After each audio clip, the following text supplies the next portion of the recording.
கர்த்தர் எனக்கு ஒரு ஆசீர்வாதத்தை வச்சிருக்கிறாரு அப்படின்னு பைபிள் எனக்கு போதிக்கும்போது, அந்த போதனைக்கு விரோதமான காரியங்கள் என் வாழ்க்கையில் நடக்குது அப்படின்னா, நான் அதை அப்படியே சும்மா சரி அவ்வளோதான் போல், நம்ம வாழ்க்கைக்கு இவ்வளோ தான், நம்ம பங்கு இது தான் போல் இருக்குது, நம்ம தலையெழுத்து இதுதான் போல் இருக்குது அப்படின்னு நினச்சிட்டு சும்மா இருந்துடக்கூடாது.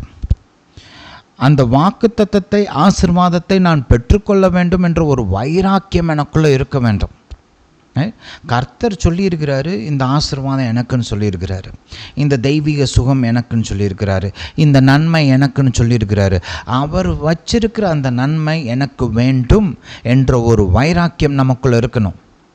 நான் நல்லா இருக்கணும், நான் கர்த்தருடைய நன்மையை அனுபவிக்கணும், கர்த்தருடைய ஆசீர்வாதத்தை நான் பெற்றுக்கொள்ள வேண்டும் என்ற ஒரு ஆசையும் ஒரு வைராக்கியமும் ஒரு கிறிஸ்தவனுக்கு இருக்க வேண்டும். நம்ம தப்பான காரியங்களை தான் விரும்பக்கூடாது, பாவ காரியங்களை தான் நம்ம விரும்பக்கூடாது. ஆனால் தேவன் வைத்திருக்கிற நன்மையையும் தேவன் வைத்திருக்கிற ஆசீர்வாதத்தையும் நாம் விரும்ப வேண்டும், அதை நான் பெற்றுக்கொள்ள வேண்டும் என்ற ஒரு வைராக்கியம் எனக்கு இருக்க வேண்டும். இந்த பெரும்பாடுள்ள ஸ்திரியை கவனிங்க. அந்த அம்மா 12 வருஷமாக கஷ்டப்படுறாங்க, ரைட்?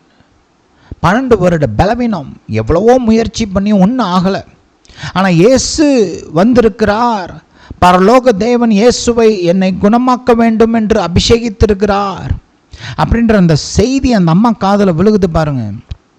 விழுந்தோடனே அந்த அம்மா எந்திரிக்கிறாங்க, ரைட்? இத்தனை வருஷமாக பட்ட வேதனை, அந்த மனவலி, அந்த ஏமாற்றங்கள் எல்லாத்தையும் தூக்கி போட்டாங்க.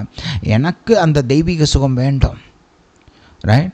அத்தனை பலவீனத்தையும் மீறி, அத்தனை கஷ்டங்களையும் மீறி, உயிருக்கு கூட ஆபத்து இருந்துச்சு. ஏன்னா அந்த மாதிரி இருந்த நிலமையில் வெளியில் போய் ஆட்களை தொட்டால் கல்லடிச்சே கொண்டுருவாங்க.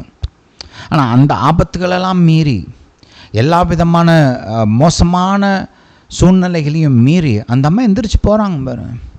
எனக்கு தேவன் வைத்திருக்கிற அந்த நன்மையை நான் எடுத்துக்கொள்வேன், நான் பெற்றுக்கொள்வேன் அப்படின்னு சொல்லி ஏசப்பாட்ட போய் அந்த தெய்வீக சுகத்தை பெற்றுக்கொள்கிறாங்க.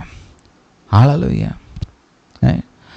அந்த திமிர்வாதக்காரன் பாருங்கள், ஆட்கள்லாம் சுற்றி இருக்கிறாங்க, வீட்டுக்குள்ளே நுழைய முடியல, ஓட்டை பிரித்து உள்ளே இறக்குறாங்க. அதுக்காக ஏன் ஒரு வைராக்கியம், ஒரு ஆசை, இன்றைக்கி நான் பெற்றுக்கொள்ளணும், அது நான் பெற்றுக்கொண்டே தீருவேன் அப்படின்ற ஒரு எண்ணம், ஒரு வைராக்கியம். அதனால தான் அவங்க 2 பேரும் பெற்றுக்கொண்டாங்க. அந்த திமிர்வாதக்காரனும் சரி, அந்த அம்மாவும் சரி, பெரும்பாடுள்ள ஸ்திரியும் சரி, இதனால தான் ஆசீர்வாதத்தை பெற்றுக்கொண்டாங்க. நாமும் அப்படி வைராக்கியம் உள்ளவர்களாக இருக்க வேண்டும்.